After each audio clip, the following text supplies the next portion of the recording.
Keisha. Well, welcome everybody to this webinar on the Smarter Balanced Assessment Sample Items and Tasks in English Language Arts and Literacy. My name is Jacqueline King, and I'm Director of Higher Education Collaboration for Smarter Balanced.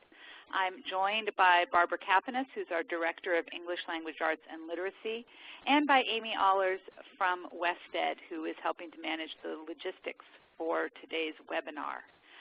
Before we get started, just a few housekeeping items. As Keisha, the operator, just noted, your phones are on mute, but we certainly do welcome your questions.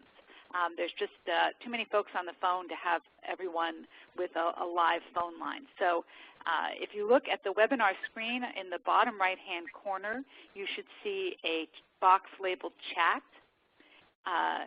At the bottom, it'll say, you'll see send to with a drop-down menu. If you scroll all the way to the top of that drop-down, you will see that you can send to everyone.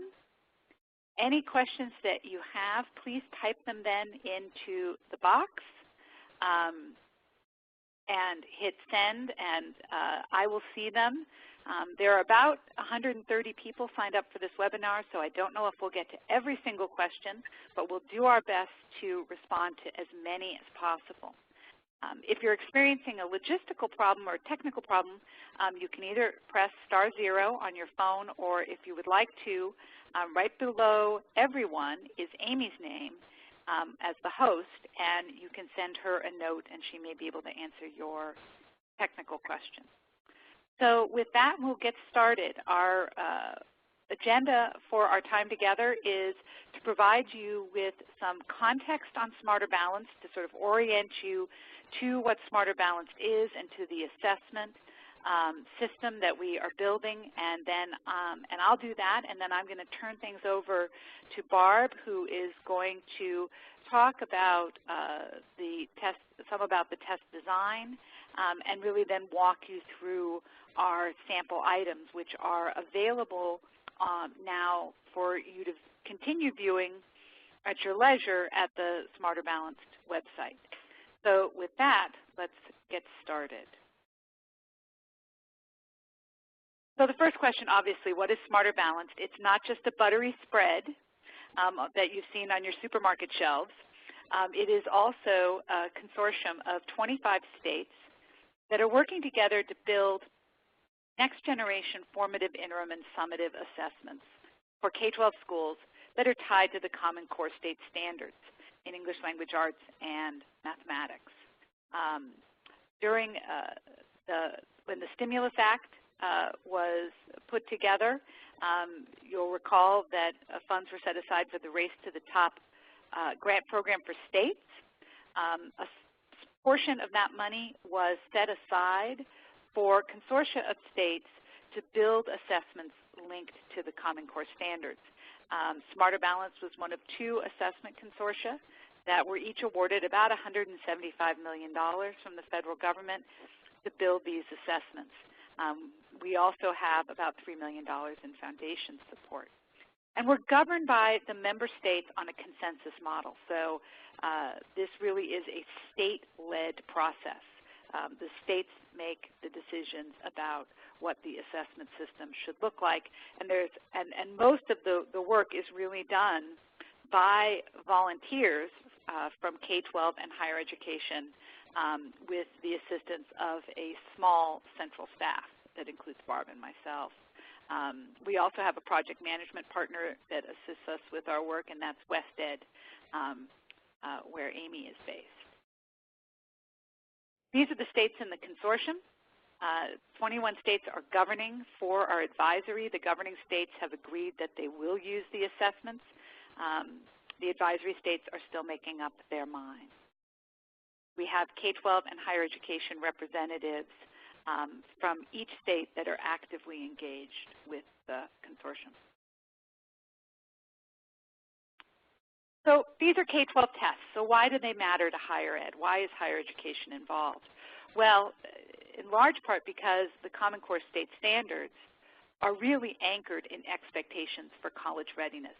The standards begin with the expectations articulated by college and university faculty like yourselves about what students need to know and be able to do to be successful in entry-level credit-bearing courses.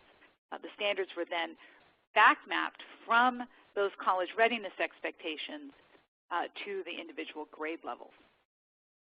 When Smarter Balanced, when the consortium of states applied for the federal grant, one stipulation in the grant program was that higher education be asked to participate in the design of the assessments with the goal of recognizing the 11th grade exam as evidence of college readiness.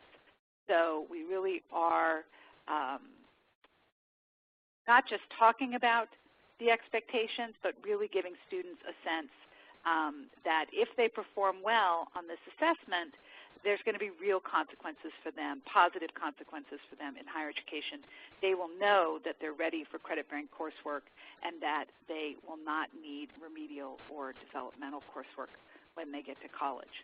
And the biggest reason is that the Common Core standards and all the related reforms that are connected to really changing the way that instruction happens in K-12 provide an incredible opportunity for higher education to improve the readiness of the students as they enter our campuses, reduce the amount of remediation that we have to do, and improve our own completion rates.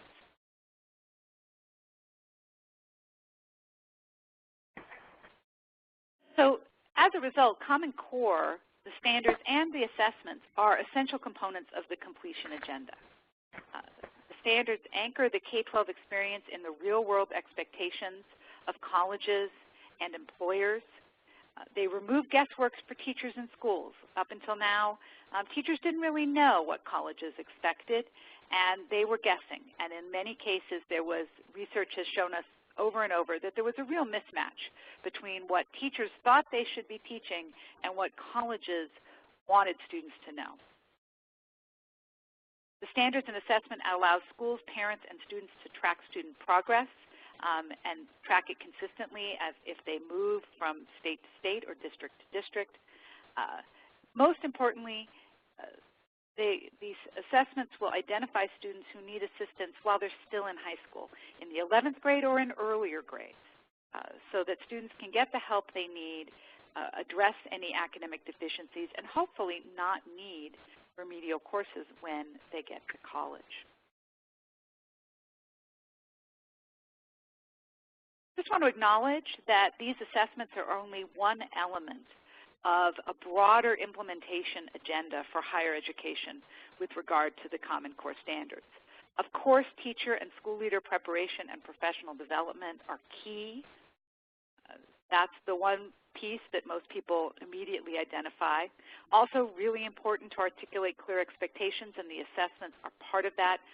Course requirements and other kinds of admissions criteria can also be a piece of that. Aligning curricula, both for general education courses so that there's a seamless transition into higher education, but also for adult and developmental education. These will be part of the agenda as the Common Core really takes hold in our schools, and we start to see in higher education a real difference in the instruction students have received during their K-12 experience.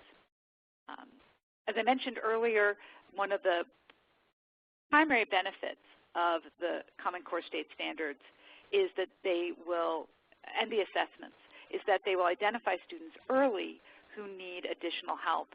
And there's a great opportunity for K-12 and higher education to work together to design and implement interventions that can help those students while they're still in high school.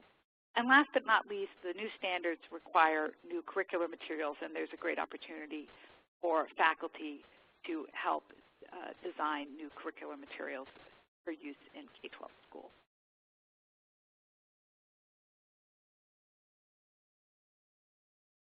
So narrowing our focus down to the assessments, I want to contrast the way that readiness testing happens today at most colleges and universities and the vision that we have at Smarter Balance for the future. Today, each college or university system sets its own standards and selects its own measures. K-12 has no information about what those standards are. Students don't know about placement tests and typically don't prepare for them. In most cases, the predictive validity of the test is unknown. In some places, careful empirical studies are done to select the optimal cut score and then to continually test that. But that is the exception and not the rule. In most places, it's a faculty judgment about where the cut score should be, and there's very little empirical research to go back and test that and make sure that the levels are set appropriately.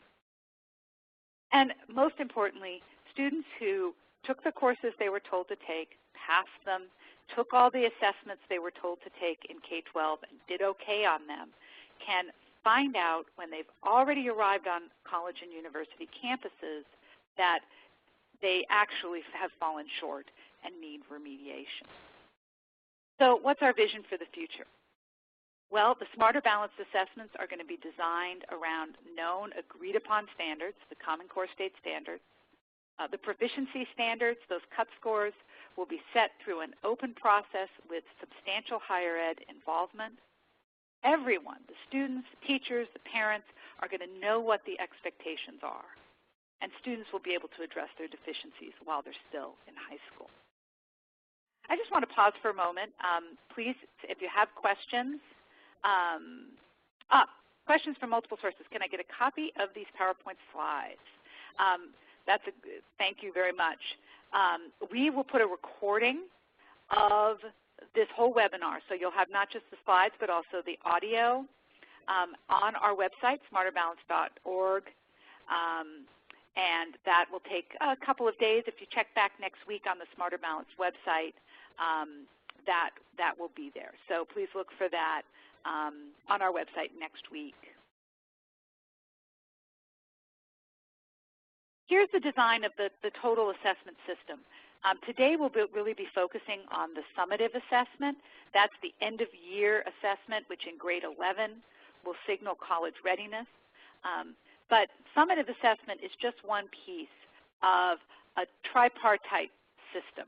It starts with an online resource bank of formative assessment practices and professional development materials to help teachers really do a better job of formative assessment in their classrooms and give them some professionally designed resources to help them do that. Next, there's also an interim assessment, which is draws from our same item bank, same kinds of items and tasks that we're designing for the summative assessment that you'll see when Barb walks us through the online tool, but that will be non-secure and flexible so that teachers will be able to design assessments around specific standards. So if, for example, a teacher is really focusing in on a close reading of text, let's say, in grade 8, well, she could pull a set of items that would assess that skill for that grade level, just specifically. The interim assessment also will be, if it's administered as a full assessment, can look very much like the summative and can be predictive of the summative. So if school districts want to take sort of a mid-year reading, kind of do a midterm, to see how it looks like students are going to do on the end-of-year assessment, they can also use the interim tool for that. The summative assessment is the piece that we'll spend more time on today.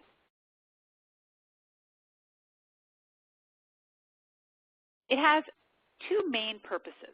A primary purpose, which is very traditional to K-12 assessments, is for accountability at the state, district, school, and in some states at the classroom or teacher level.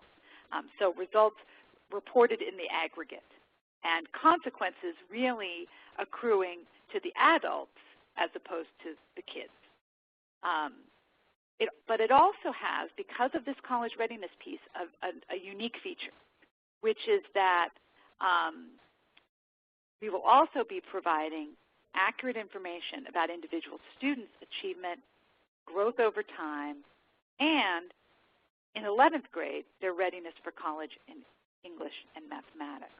So while the younger kids, we all know kind of that the younger kids may try hard on the test because their teachers ask them to do that, those teenagers, they want to know what's in it for them. And in this case, we have a good answer. If they perform well on the assessment, if the colleges and universities join into this, as we have every expectation that they will, those students will know that they are ready for credit-bearing coursework and that they won't have to take developmental courses. The benefits, and really one of the main reasons that the consortium formed, is that by banding states together and taking advantage of this federal cash to support research and development, we're going to be able to build a far more sophisticated and comprehensive measure of student knowledge and skills than most existing K-12 accountability or placement exams can offer. And I hope you'll see that and recognize that when we start to look at some of the sample items and tasks. There are some limitations that are important to recognize. The summative assessment offered at the end of the year is not diagnostic in nature. The Common Core State Standards are substantial enough that an exam that could pinpoint, that could offer enough items related to each standard that it could pinpoint exactly where students are missing the mark would be an enormously long and prohibitively long examination. So the summative assessment is not diagnostic in nature. However, the interim tool that can be offered throughout the year does allow teachers to drill down into specific standards and understand more about student performance at that finer level of detail. The other thing to note is that we are not measuring some of the most advanced mathematics that typically require 12th grade instruction, since this test will be offered at the end of the 11th grade. The summative assessment is a two-pronged approach.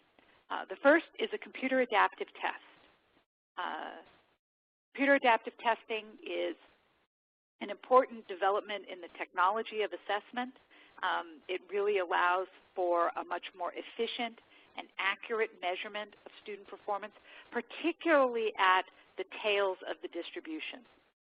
For the high-performing student, the test adjusts for each based on student performance. So if a student gets a question right, the next question, the level of difficulty is ratcheted up a little bit. So for the highest performing students, they won't sort of quickly run through all of the items and be done. And you don't really know how much they actually do know. You only know that, well, they answered these questions correctly. You don't know what other questions they could have answered beyond those that were on the test. So at the high end, it's very helpful. Conversely, at the lower end of the performance distribution, students will continue to see items that challenge them but are not way beyond their level. So for a poor performing student, they won't look at a test and say, I don't know how to answer one of these questions. The assessment, if they're not getting questions right, will ratchet down the level of difficulty so that we can really understand what they can do, not just what they can't do, which is what we find out now on traditional assessments. The assessment will measure student achievement and growth over time, so we'll be able to show progress and measure progress year over year. And as you'll see from Barb, it offers a lot of different question types that she'll go into in greater detail. Paired with the computer adaptive test is our performance tasks. And I know she'll go into details on those, so I won't belabor that now. But that's a very exciting part of the assessment design. So what are our goals for higher education? They are that colleges and universities recognize the assessment, the grade 11 assessment, as a valid measure of readiness as defined by the Common Core State Standards. And you'll see I said content readiness. That's because we recognize that there are many other elements of college readiness that extend beyond skills in English language arts and mathematics. And so we're being pretty specific about what this test measures, and we don't want to overpromise that it's going to measure other skills or dispositions that aren't part of the Common Core. That colleges and universities agree on a common performance standard for college readiness. That's a big change for higher education. We're used to each campus or each system setting its own placement levels. But this would be a level above which no student would be denied credit-bearing coursework. So nothing that says a student who scores lower couldn't also be placed into credit-bearing courses if that was a college's choice, but those students would know that at that performance level, they've done well enough that they won't be placed into remediation.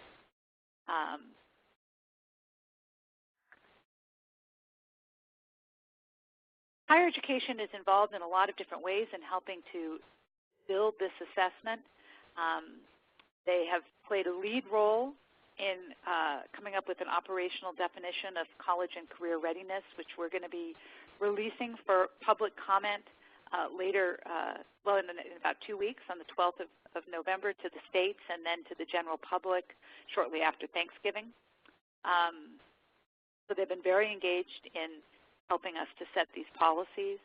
At the state level, higher education and K-12 are collaborating on high school curricula and changes in teaching to accommodate the new demands of the Common Core standards.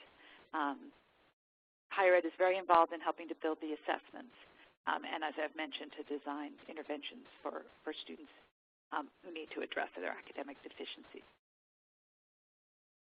as well as for those who are on track or maybe even ahead. So I've talked a lot about what is expected of higher education. I want to focus on what is not expected, because that's just as important. We're not expecting that these assessments will be used for admission. They're not designed as admission tests. The goal is not to replace the SAT or the ACT or any other measures that colleges or universities may use for admission. Likewise, there's no expectation of standardization of admissions criteria or standards. Colleges will continue to admit students the way they always have. The issue here is placement into a freshman level course. And if we think about this a little bit more broadly, if you think about this in the context of articulation agreements, we already accommodate the fact that different colleges do things in slightly different ways through our transfer and articulation agreements. And this is really extending that back to K-12 and articulating our expectations from higher ed in a way that K-12 can work with them. We're not asking for standardization of curricula or for complete reliance on the Smarter Balance assessment. We fully expect that colleges will want to evaluate multiple measures, other assessments, course grades, course-taking patterns, and that further testing might be necessary for students who either want to proceed to more advanced courses or for students who aren't yet college ready to help determine what their developmental needs are. And my last slide is just to give you a little sense of the timeline for the rollout of the Smarter Balance system. So if I've mentioned to you this development of a college content readiness policy. We've also had higher ed and K-12 collaborating this month on achievement level descriptors. These are text descriptions of the aggregate achievement levels on the assessment. What does it mean for if a student is, for example, considered to be at the proficient level? What does that mean in terms of the actual content of the assessment? There's going to be a draft, as I've mentioned, that will come out next month for review and comment through middle of January, and then states will be taking a vote on that in March. We're going to be doing, also in February and March, we'll be doing pilot testing around the country of the assessment, and full-scale field testing will follow in the spring of 2014. Summer 2014 is when we'll set those all-important cut scores through a standard setting process, and the test will be operational in schools in the 2014-15 academic year. So for those 11th graders, they will enter higher education, sort of first class of kids who have taken the Smarter Balanced exams in the fall of 2016. So that's the timeline that we see. I've thrown a lot of information at you. Please feel free to type in your questions in the chat feature. We can always roll backwards and pick any of those up. At this time, I want to turn it over to my colleague, Barb Kapanis, our Director of English Language Arts and Literacy, who's going to give you more detail on the assessment and get to the fun part of showing you the items and tasks. Am I on? You are on, Barb. Okay. I didn't know whether I had been unmuted. Okay, great. Thank you, and thank you everybody for being a part of this afternoon, because it is essential that even if you know some things about the standards and Smarter Balanced, I think each time we all listen to pieces of it, we come to a better and deeper understanding of it. The item development process for the assessment encompassed early 2012, before I was even on board in the project. We developed assessment claims for English language arts, literacy, and mathematics and approved them. And those claims are essentially, in English language arts, 4 general statements. One is about reading, one is about writing, one is about listening and speaking, and one is about research. And I won't go into depth now, but basically it says kids can read well. They can write well, they can listen and speak well, and they can do research. Then we began to link some specifications to those and review some guidelines. And in the specifications, we developed what we call targets. And so when people wrote items, they wrote them to a target. And a target, and I'll show you an example in a minute, but a target essentially will encompass multiple standards, because if you try to write a separate item for every standard, you'll go crazy. And we would have had a test that would have lasted a month. The other thing is that the standards, the character of the standards is such that usually when you're addressing one standard, you are addressing several others also at the same time. So that there's a standard for students gathering information from multiple texts to write or speak knowledgeably about a topic. Well, okay, so to gather the information, there's inferences, there's key details, there's general ideas.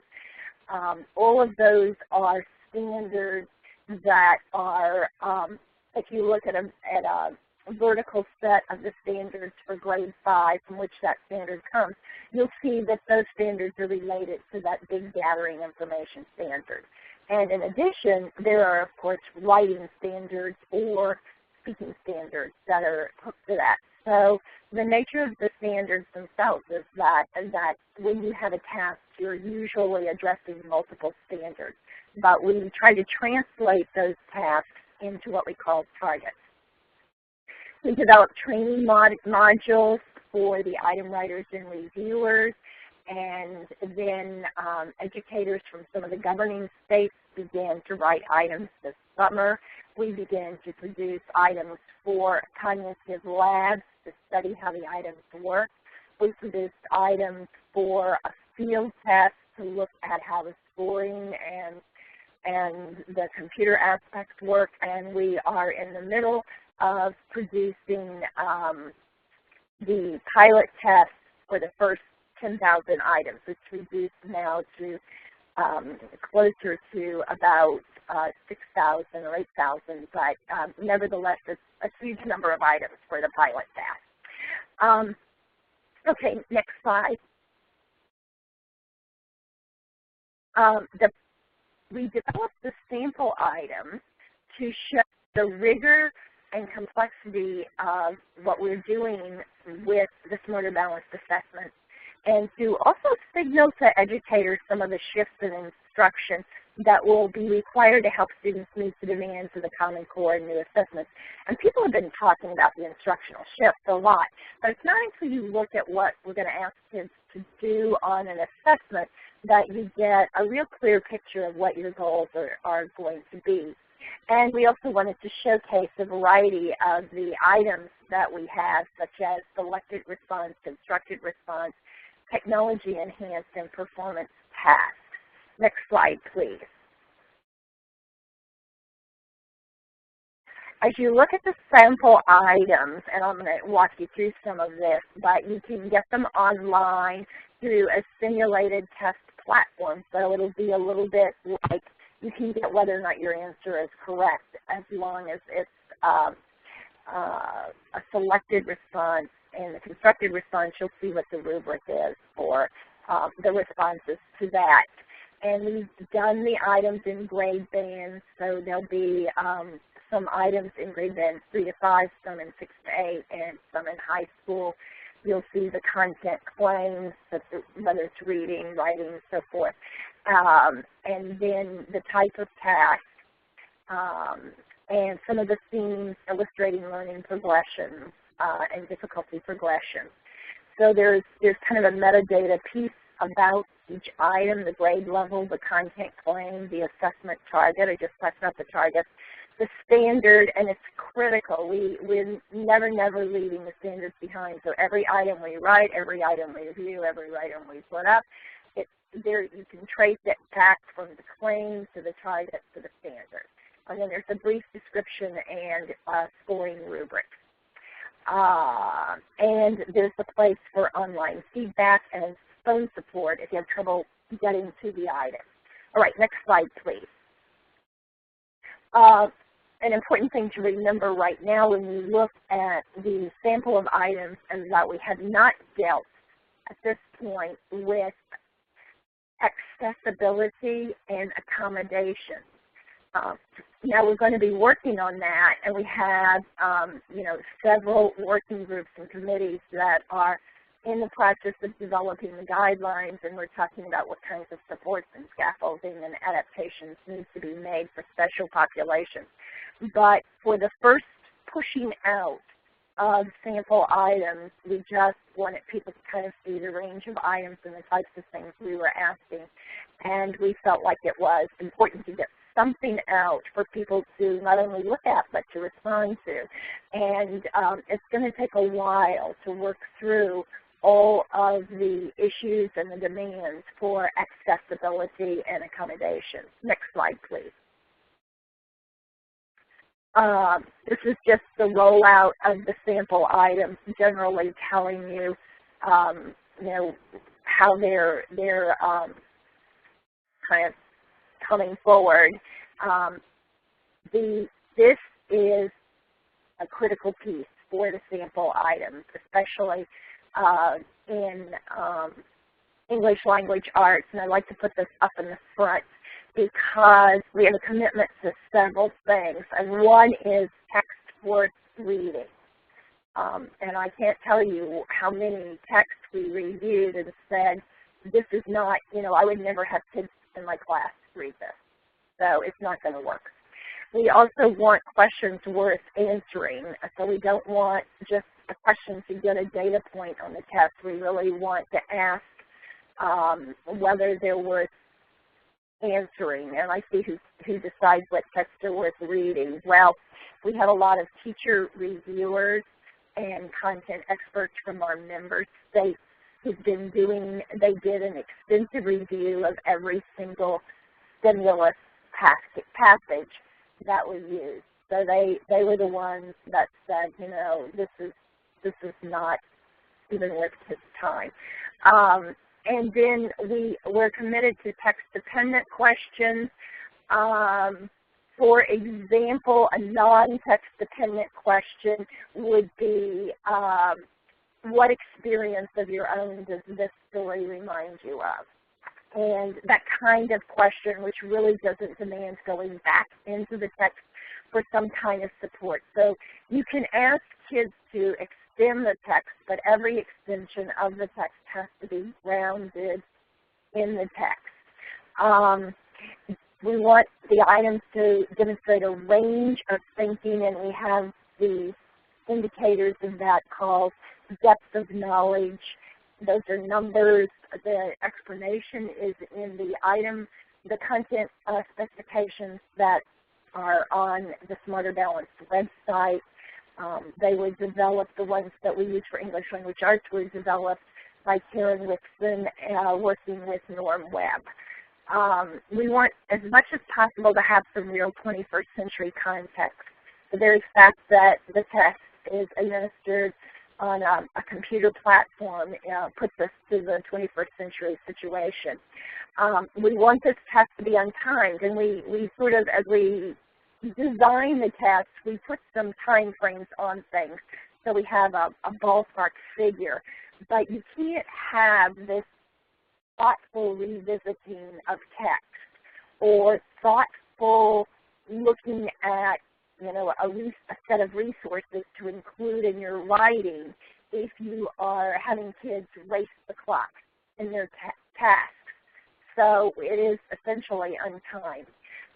We're trying to contextualize writing with requirements to use information from multiple texts. And again, so there's more writing using information that's given to them. In some cases, we give them the information to see how well they use it in their writing. Sometimes there's a little bit of information given just to sort of level the playing field for the kids in their writing. And we've included tasks that address literacy in a range of domains. So there are tasks that ask us to read or write about history, science, other social studies, economics. So those are kind of different things that we try to cover, and that's reflective to a great degree of those English Language Arts standards for grades 6 through 12, which talk about reading and writing in science, social studies, and technology. Next slide, please.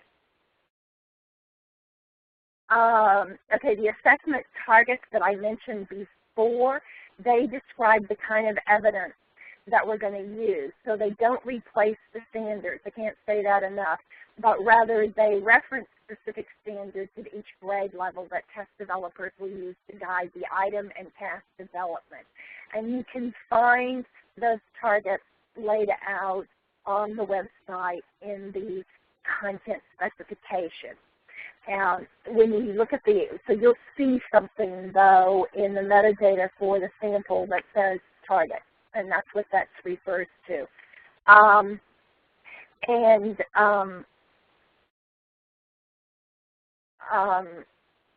Let's see, each assessment target is accompanied by related standards, so and usually it's more than one standard. And the depth of knowledge, and we're still playing with the depth of knowledge or rigor, and it's an interesting area, but what it does make us do at this point is make sure that there's a range of types of thinking and kind of cognitive difficulty across the various items in the assessment. Next slide, please. Okay, here's claim 1, and the claim 1 is the reading claim. Students can read closely and analytically to comprehend a range of increasingly complex literary and informational text. Now, next slide will show the targets 1 to 7. Targets 1 to 7 correspond with literary text. Next one, targets 8 to 14 correspond to informational text. That means target 1, go back one for just a second. Target 1 in literary text is key details. Target 8 in informational text is also key details. So they're parallel, they line up. They're the same, but it's just a little bit of a different description of those targets for the different kinds of text that kids are reading in. All right, now the next slide. So here we have a grade 4 example.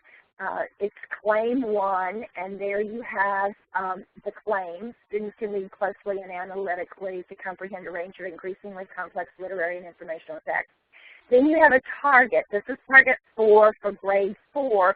Use supporting evidence to justify or explain inferences, such as character development, so on and so on. Now, then you have the third green dot, are the Common Core standards related to this particular target. And these are grade 4 standards. So grade 4 standard reading for in literary text is the theme, determine the theme of a story, drama, or poem from details in the text and summarize the text. And then go on reading in literary text. Standard 3 for 4th grade, describe in depth a character, setting, or events in a story, and so forth. So that's just to give you an idea of how the little pieces interact. And as you can imagine, it's been a challenge both for the people writing the items and the people reviewing the items to check all of these pieces and make sure that they all line up, and that ultimately they go from the actual item back down here to the very specific standards that should be covered in the item. Next slide, please. Okay, and you can put the other one in there. I believe there we go. Okay, so we start with the Common Core standards. Then we have our content specifications that I've mentioned. You'll find those on the website. Then we have the item and task specifications, which says more specifically, this is the kind of item that you can have, or these are the kinds of things we'll ask kids to do. And then we actually have the items themselves, and we have the actual performance task. Next slide, please. Another target, reasoning and evaluation, grade 5. Let's skip this. Next slide. Again, a sample of the standards it relates to. Next slide. Next that slide. might be your last one, Barb. Oh, that's my last one. Oh, goody. Okay, so that's the background. And now what I'd like to do is go to the website and show you a couple of things on the website. So, Barb, we've gotten a bunch of questions come in. So that's right. We've got some questions. Yeah. Yep, which is great. So it's going to take a moment here for while you're getting moved the platforms changed. Yes. Yep. So while we do that, I'm gonna just see if there's a few of these I can field, and some I'm gonna send to you. And I apologize in advance. We've gotten so many questions in. I don't know that we'll get to all of them. Yeah, I can see. Let's see what we can quickly address. So somebody asked a question about how the Smarter Balanced exam fits in with other tests that a state may offer.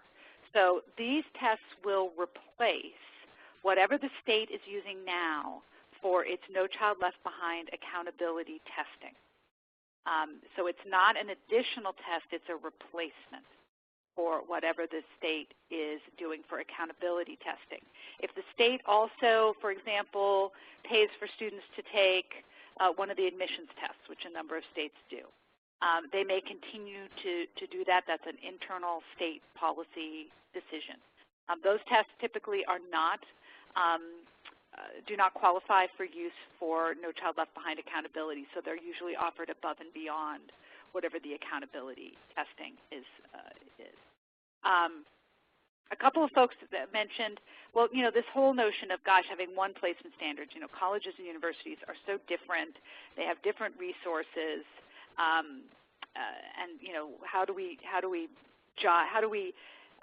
square the circle between the diversity of higher education and this notion of a consistent standard for credit-bearing courses? And that is a challenging question. I think what I come back to is a couple of things. One, admissions criteria will continue to be as diverse as they are today. So, you know, there's going to continue to be students at selective institutions who don't qualify for admission, and that is a level of diversity that continues. to the extent that currently we accept courses for transfer, we already implicitly but not explicitly square ourselves with the fact that there are differences between colleges and universities. So when a research university accepts the community college's course for transfer, they are saying that this is consistent enough for us. So while there still is a range, we can bracket that range within some consistent expectations about what we want students to know to be ready for entry-level courses. And actually, when states have done this, when they've gotten college and university faculty together and they actually put their syllabi on the table and start talking about the courses, their entry-level courses, they actually find that the similarities far outweigh the differences, and the differences usually are really around the margins. And lastly, having a consistent set of expectations provides so much useful information to teachers. Teachers and schools can't possibly contend with as many different standards of readiness as there are colleges in their state. They have to have a target to shoot at, and this gives them a consistent target. So it is a big change in mindset from how we work in higher education. I fully appreciate that, and I think we all do in Smarter Balanced, and we wrestle with it. This is not easy stuff. And we really have tried, and I hope when you see the college readiness policy, and we've tried to build in as much flexibility as possible, while at the same time preserving this notion of providing schools with a consistent set of expectations.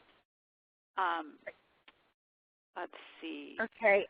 So let me just mention just a couple of things, Jackie. One is there's a question here about math, and that's a math question. So I'm going to focus mainly on English language arts. Sure. The second thing is to remember that we are looking at what kinds of adaptations and what kinds of extra support kids with IEPs need to have. So that would hopefully colleges would be looking at how to help those students, survive in class and what they need for that kind of support.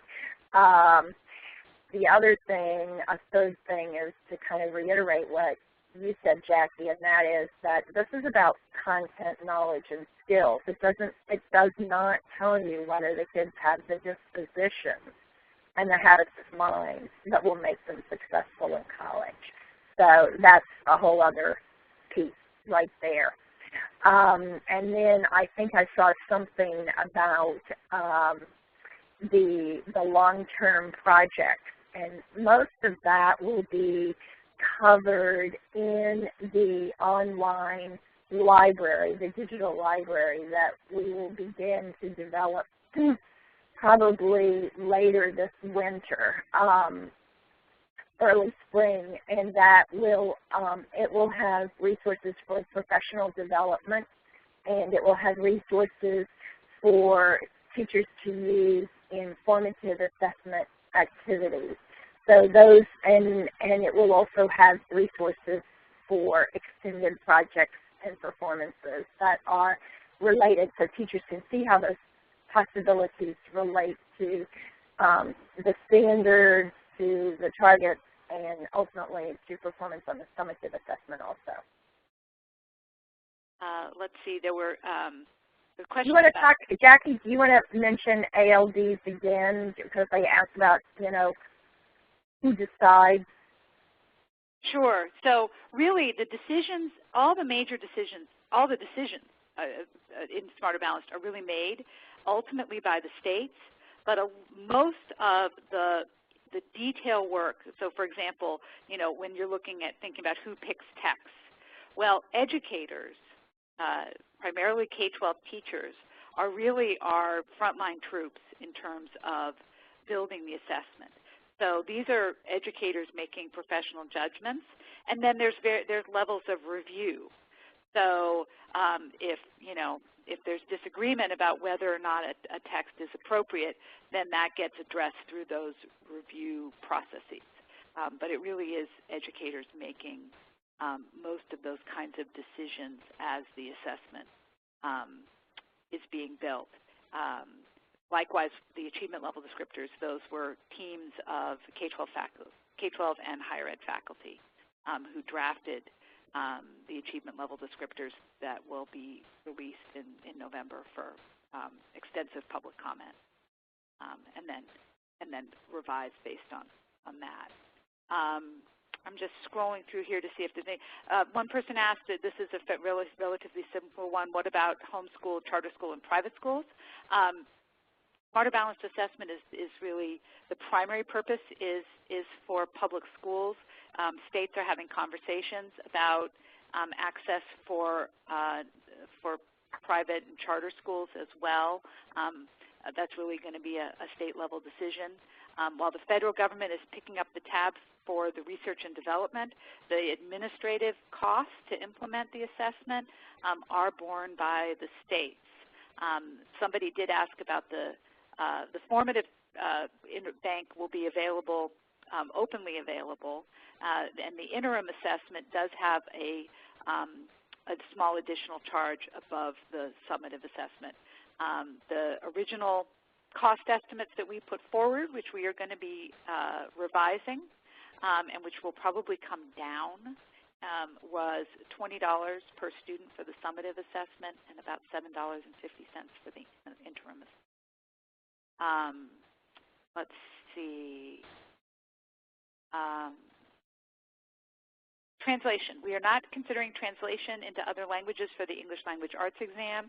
We are considering selective translation in the mathematics exam, and we actually in November will be convening a group of mathematics faculty to advise us on that. At this point, we are pretty sure that there'll be some level of translation in Spanish and in American Sign Language.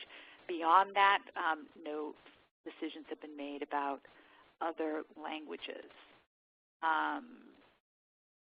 Let's see, other questions. Question here, I'm not sure I understand. Maybe, Barb, you do. Are there plans to release more grade levels other than 4, 8, and 11 for claims 2, 3, and 4? I can only find those grade levels for claims beyond 1. More samples. There should be samples. For all of the claims. Maybe not the. Oh, okay, let me help. Claim 3, which is the which is the listening claim. I believe we don't have anything there right now for the other grades. For the research claim, you'll see there are research. Every single one of the research or the performance tasks have sample items that relate to the research claim. And when I talk through the task, I'll show you how that works. But right now, we probably are not going to be spending a whole lot of time immediately trying to develop more sample items simply because we are crushed with the necessity to develop and review all the items for the pilot test, which will be given starting in February. So that's sort of first priority, and then my guess is that we'll go back and we'll be revising our plans for the assessment to some extent based on the data that we get from both from the cognitive labs, from the field test, and from the pilot. So we'll be gathering information, and we're already getting information just looking at what's been produced. When we finally begin to see what kids are doing in response to these items, we'll have even more information. So I think we will be revising and adding to the sampler as we go along, but it's not like first on the plate. Don't expect to see anything in the next 2 or 3 weeks. One last question, and then I think we need to get to the sample items, the fun part. So somebody asked about, well, how is this going to, this notion of a consistent standard, how's that going to affect, in particular, community colleges, where there's already, a high concentration of students who need developmental education. Really, I think community colleges have been some of the most enthusiastic participants in this work because they see the biggest upside in improved student preparation and in that happening more consistently across school districts around the country. So they're some of our most engaged and enthusiastic supporters of this work. In the near term, I think what we will see is a lot more students who have been told, well, you're fine, you're passing your classes, you're fine, and then they find out when they get to community college that they are not fine. And that they need remediation. Those students will get that information sooner. Hopefully they can start to address some of those developmental needs right away in high school. But this is going to take some time for the effects of the Common Core really to take hold. In 14, 15, those are going to be students who have had 1 or at the most 2 years of instruction that's really been informed by the standards. So we fully expect to see the proficiency rates on these state, in states where maybe now they say 70 or 80% of students are proficient.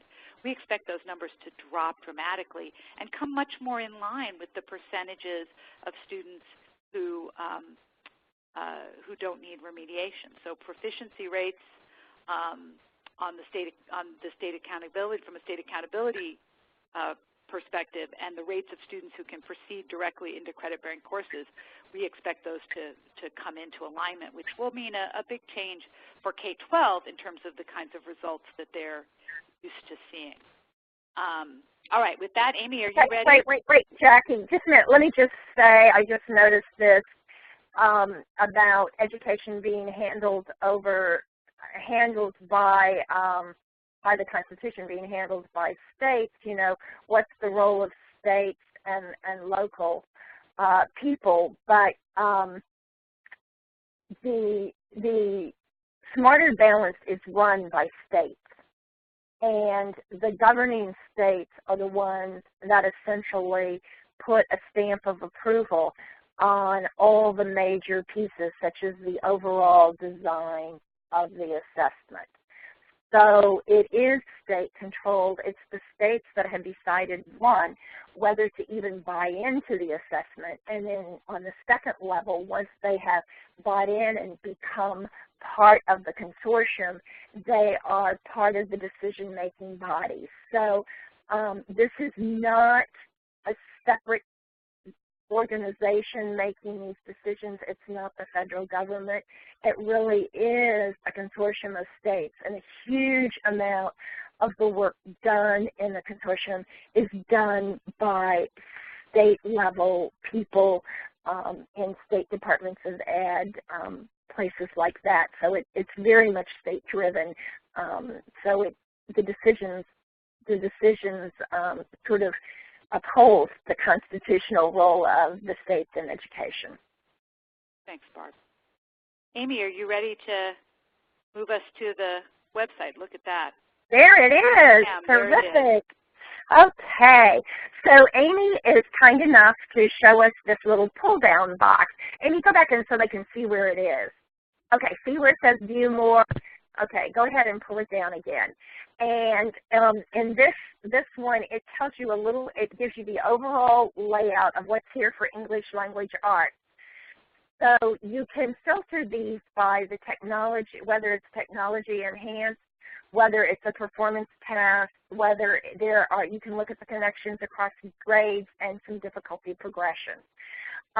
There's a piece that says, first of all, stay here. All right.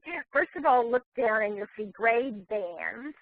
And then you see, as you look across from grade band, you'll see the big claim areas: reading, writing, speaking and listening, and research inquiry.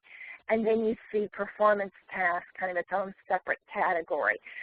We are not assessing speaking at this point, and I can tell you folks that has been an interesting enough challenge trying to deal with how we are going to assess listening with all kinds of concerns in terms of making sure that what we have is a valid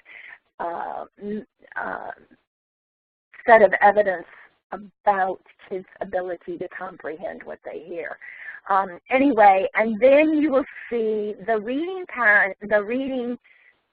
is grouped under passages that have a name. So this is just an example of a passage. Some of our passages are commissioned and some are permissioned.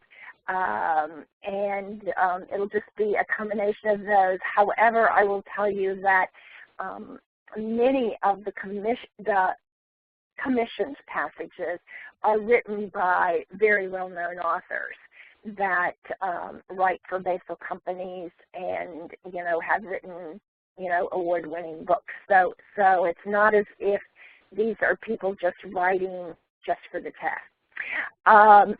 Then you will see that we have some writing examples in here. Then we only have for grade 4 the listening exercise. Research and inquiry is incorporated, and I'll show you in a minute, into the performance task. So if you'll go to Grandma Ruth 3,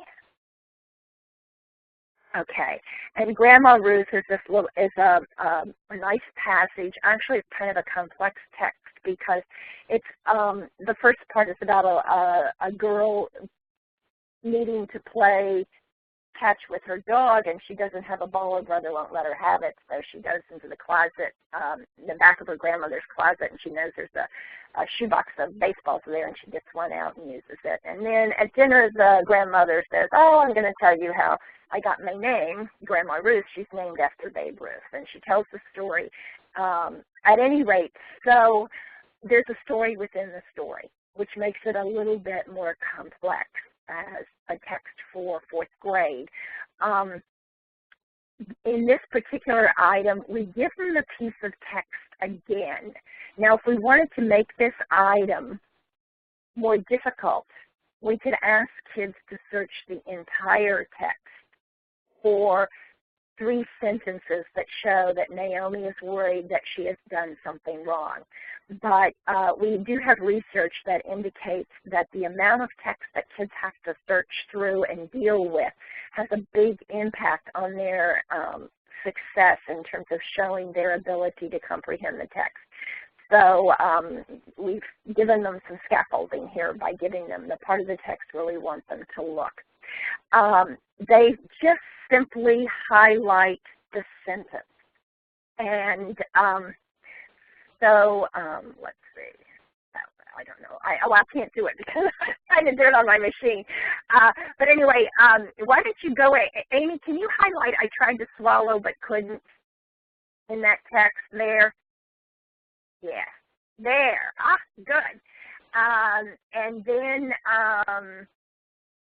let's see. Down here at the end, my grandma pulled paragraph, I began to shake inside. No, not that one. Well, you can do that one because we'll see what happens. And then there's a sentence that says, I began to shake inside at the end of that. Yes. So, and then click up to the score, item score.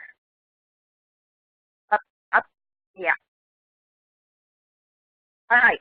So in this case, the students did not get all 3 pieces, so they have a score of 0. So you can see what the score is right there. Okay, and if we can go back, then let's go back up to about this item. And oh, I do have to say that there are 4 possibilities for answers in that item.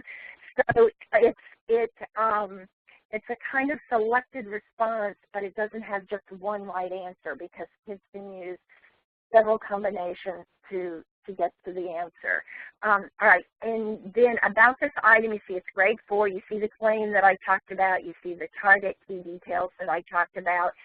And then what I'd like you don't need to see the rubric on this because you just saw the scoring thing, but view text complexity analysis placemat. I just want you to see what we do when we look at a piece of text. We use these placemats that Student Achievement Partners and a consortium of states working through CCSSO have developed.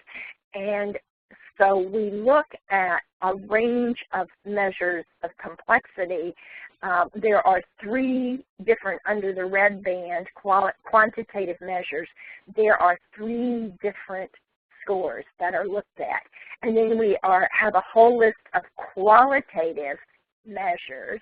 And then we have other considerations like, background knowledge about baseball, some higher level vocabulary, implied meaning throughout. So those are the various ways that we take a look at a text and think about its appropriateness for a particular grade level. Okay, if you can go back now to the little pull-down menu, let's go to Writing Oliver. Yes. This is a writing item. It's what we call a brief write. There's a little passage here, and then we ask the kids to write an ending for the story, adding some details about what happens next. So we're specifically prompting them to make sure to include details. And you can show them the go back to About This Item and show them the rubric right now. Okay, so this is the rubric right now. However, we are in the process of exploring whether we can score some of these brief writes, or even ideally all of these brief writes, using AI scoring. And in this case, it would be probably a propositional scoring that would be based on the kinds of answers that we get from actual students. And then we would train the computer to recognize, the things that are appropriate in the response. So you can go back now to the pull down. And there's a different kind of writing task here under School Day. And in this one, the students are asked, they're given a draft paragraph, but they say it needs more details. And they give them a sample school schedule to use to think about what kinds of details they might add to the paragraph to make it, more compelling as you talk about reasons for having a longer school day. So again, it's revision, and as opposed to a brief write, but we're giving kids some sort of grist to base their writing on. Okay, then if you go back to the pull down, thank you. Let's go to Listening and Speaking, Exercise in Space 2. You've got it. Now, Exercise in Space has a video, and I believe there is a video. There's supposed to be a video on the website that you can actually play, but when we try to play it in webinars, it's not good. So we're going to skip playing it. But at any rate, here is an example of a listening item. Use 2 details from the video. Explain why exercise is important for astronauts while they're in space. Use 2 details from the video to support your answer. Now, what we've done, the reason we have some videos, and where we don't have videos, we will frequently have PowerPoint, because we know that some students, especially younger students, and we're really very concerned about the younger students. Older students may have IEPs that address their need for support in short-term memory weighted contexts. But for young students, they really, we believe they need some scaffolding, some pictures. So the content is not carried in the video, or in the PowerPoints or the pictures or the visuals, but the content, but it just helps the kids understand what's being talked about in the audio part.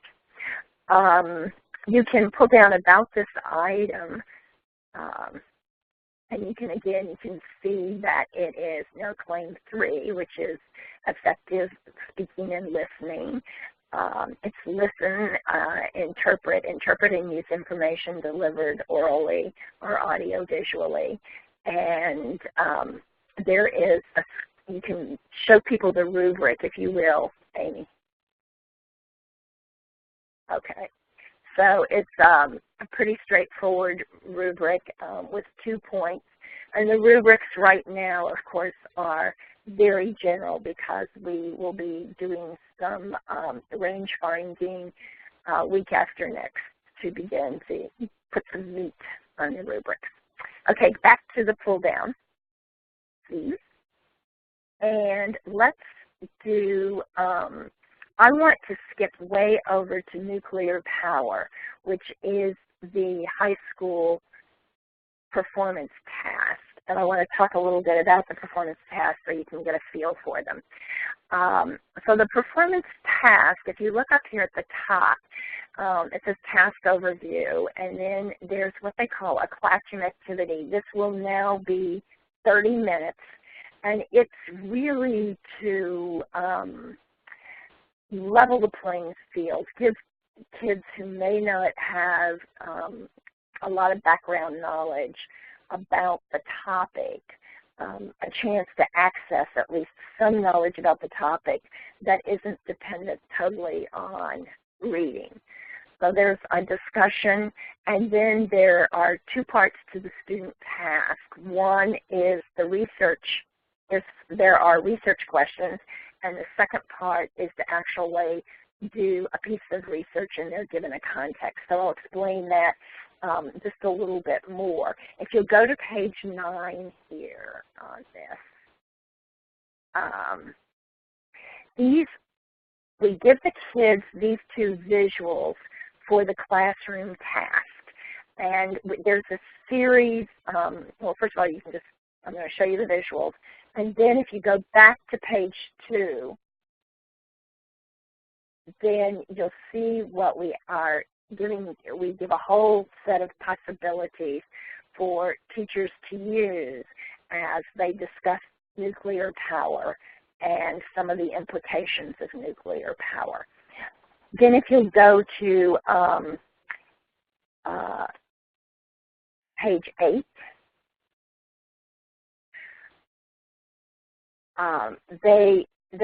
after the students do their research questions, they'll use these resources. And these are actual websites. So the students will have direct links to these websites, and they'll do their reading and researching on the website. Page 4, please.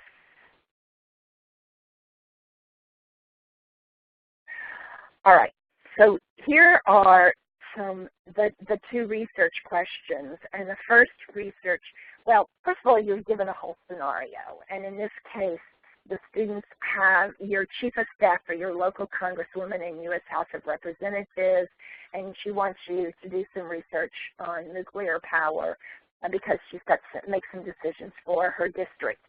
And while this isn't in the direct experience of students, it is the kind of thing that young people in college and even early career who work as interns would be beginning to do. I know at NEA we used to give research tasks to the interns. So the first thing is to look at the sources in terms of research. And first task, from the sources you have reviewed, summarize 3 major arguments that support and 3 major arguments that oppose the use of nuclear power. And, for each one, give, the argument and then where did it come from. So that's to me, that's pretty real life. in terms of what you would do on a research task. And then if you can go to the next page, and then that's just a sample of kind. And wait, can you go back to the other page and scroll to the bottom? Okay, now scroll to the bottom a little bit. Yes, okay, there we go. That's what I wanted to show. I love this. Evaluate the credibility of the arguments and evidence presented by these sources. Which of the sources are more trustworthy and why? Which of the sources warrant some skepticism because of bias? And next page. Or insufficient evidence.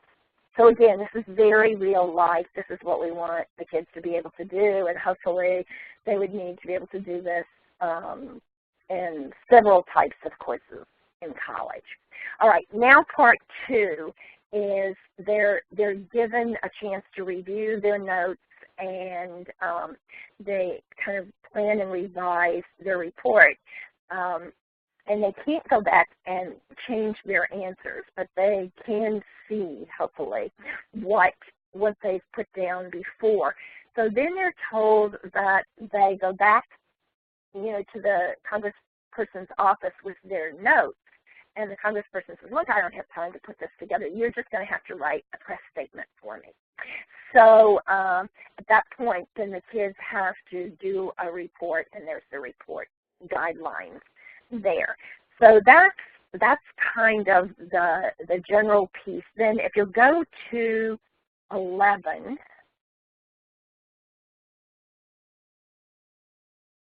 all right. See, that's 11. I think we need to move down. Let's try the next slide. Okay.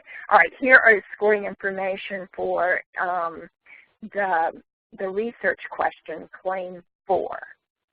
And then go down again. And here is scoring information for the writing. It's considered a piece of argumentative text.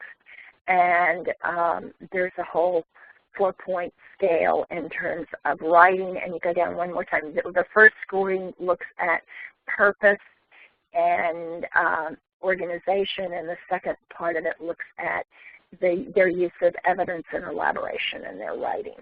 So that's the high school performance task, and in the interest of time, I've kind of jumped around to try to let you see a variety of different kinds of items and different kinds of things that we're asking kids to do.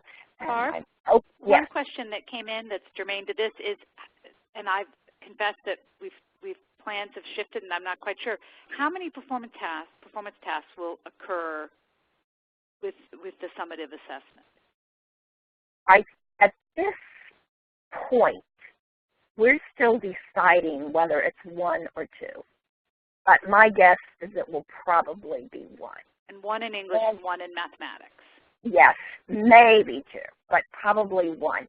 This is the situation that the test right now is running, and I don't have that piece of paper in front of me. I can tell you for high school, it's combined English and math is approximately 8.5 hours. Right. So I believe that the English Language Arts High School is 4.5 hours because of the long write. And the total time for the performance task is something like, right now, 170 minutes.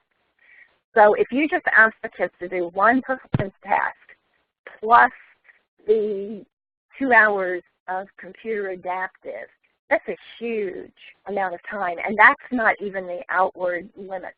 Those are sort of the average time that we think it would take. So conceivably, some kids would take quite a bit more time on that. So what happens is, on one hand, people want these rich performance tasks, but on the other hand, they don't want to give up too much time to testing.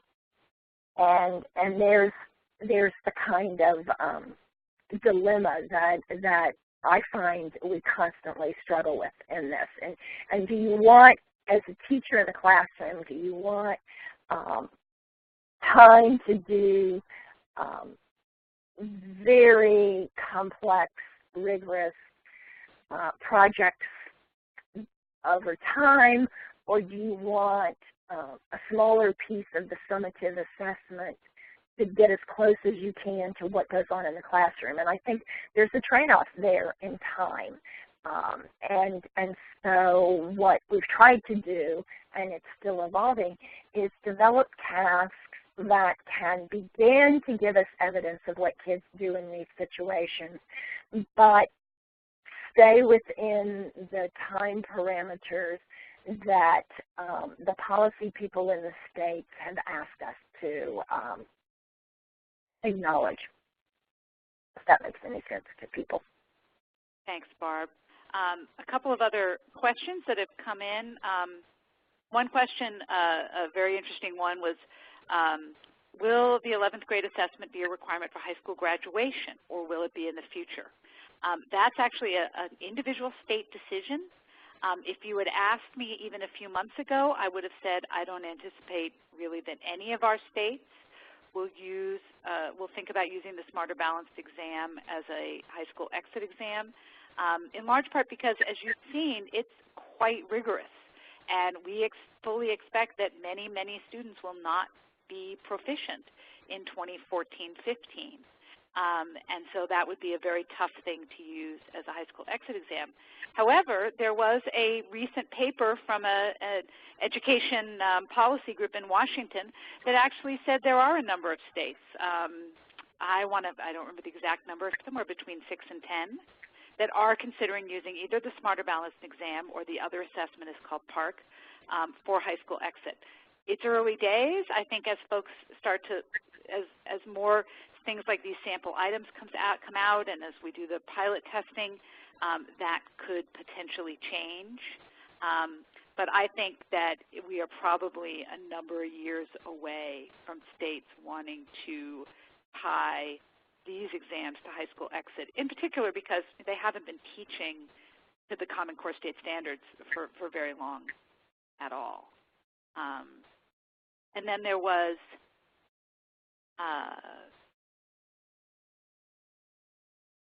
let's see. I'm looking at one, and while you're looking for others, it talks about key skills missing in the assignment about nuclear power. What we're looking at is whether kids orchestrate kind of a set of skills. And you're right. I mean, we could use about 6 different scoring rubrics on that product, and we could look in there for those other kinds of things. But right now, you know, the decision was made because each time you score it with a different kind of scoring guide, it requires resources. So, you know, the decision was to key in on this pulling together the ideas. But I see what you're saying. However, the other thing is, as you said, students need to know how to paraphrase, quote, and summarize. A lot of those are addressed in some of the CAT items, the computer adaptive test items, as more specifically there. So this is the big piece in terms of the writing, and I understand the concern, but it's not like we're not assessing those at all on the test. We're just not looking at them here. A question was asked about the timing, and of course with the computer adaptive test, there's not a specific time.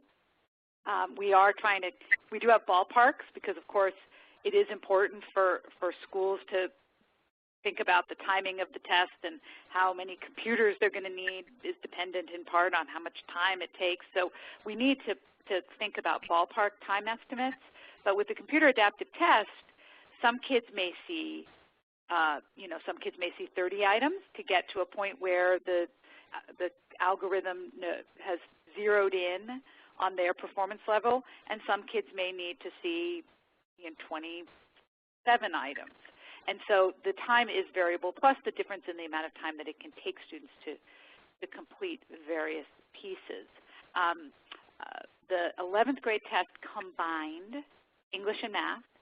Our ballpark is about 8.5 hours, with about 4.5 of that coming from on the English side, so 4 hours on the math side.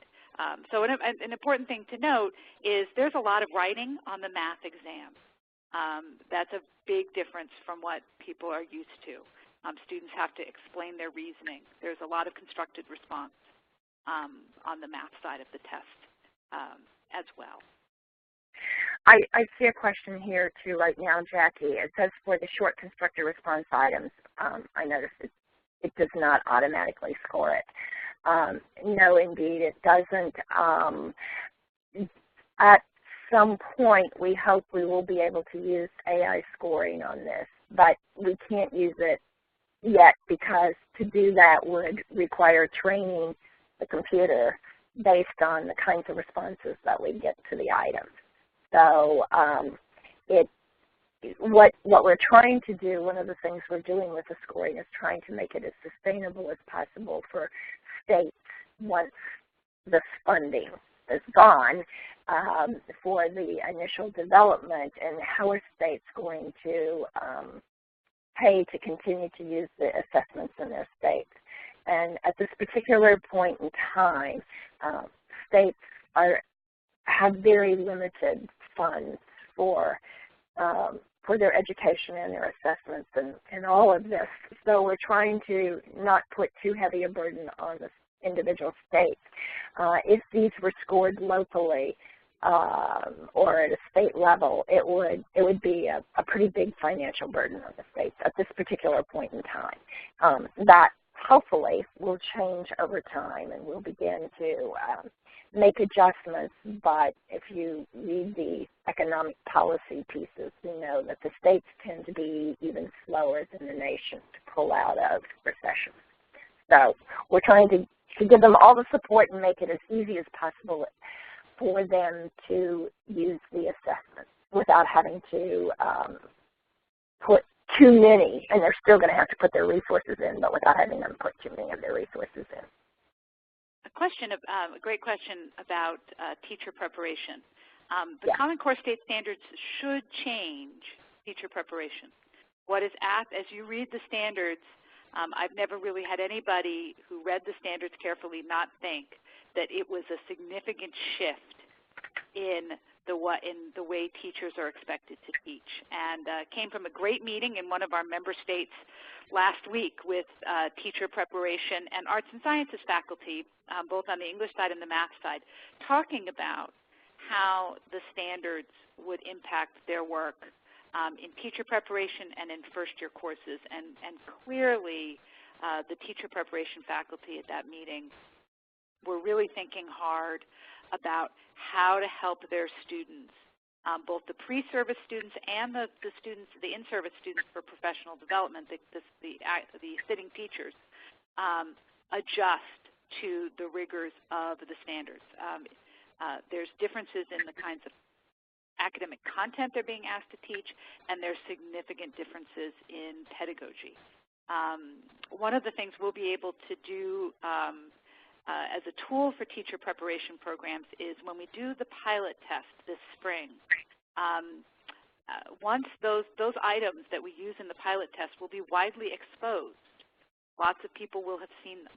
And so at least some of them. We'll have some that won't be as widely seen. But for those items that are widely seen, and I should say when we do pilot testing this spring, it will not be computer adaptive. It will look like a fixed form test. So we will have some forms that have been widely viewed that we will be able to release as essentially a sample test or a practice test. And along with these sample items, we think those will be really a useful tool to help teacher preparation faculty signal to their students the kinds of shifts that are signaled by the Common Core. So those will be things that we can distribute this spring after the pilot testing, and we've heard a lot from teacher prep people, teacher prep faculty. They'd really like more items at all the grade levels to show teacher preparation faculty to help. There's nothing like looking at these test items to help really bring home the ways in which the Common Core is a significant And I would just, we're heading into the home stretch here, but I would just add that I think I mentioned earlier that we're going to have a digital library of resources, and we'll have some professional development resources as part of that library, and formative assessment tasks. And they're probably one of the strongest tools for professional development and teachers developing deep understanding of what they're trying to accomplish and how to do with kids is the use of formative assessments, or formative assessment resources, and to sort of incorporate formative assessment into what they're doing in their classrooms. So I see that as a huge resource that's coming up. And in the meantime, as teachers look at the standards, even they don't have to wait for that, because they can look at the standards and say, well, what would I ask the kids in my class to do to show me that they've met that standard? And when they're doing that, are there other standards they can show me they've met at the same time? So I don't think it's terribly mysterious. While I don't think that teachers have been in the habit of asking kids to do some of these things on a regular basis, I do not believe that they have no idea what it looks like when kids do it, or they don't understand, what it means to sort of explain how the author develops a character. So there are things within the reach of teachers, I think coming to deeper understandings of how to help kids do those things is something that is probably best delivered in collaborative settings using a variety of resources, some of which are available. Well, actually, some are available online through various organizations, but we'll have some from Smarter Balanced also. And I would also say that, never mind, I just saw that somebody else answered Peter's question. Oh, good, yeah. So, well, I want to thank everyone. I especially want to thank Barb and Amy. This webinar has been recorded. It will be posted next week to the Smarter Balanced website.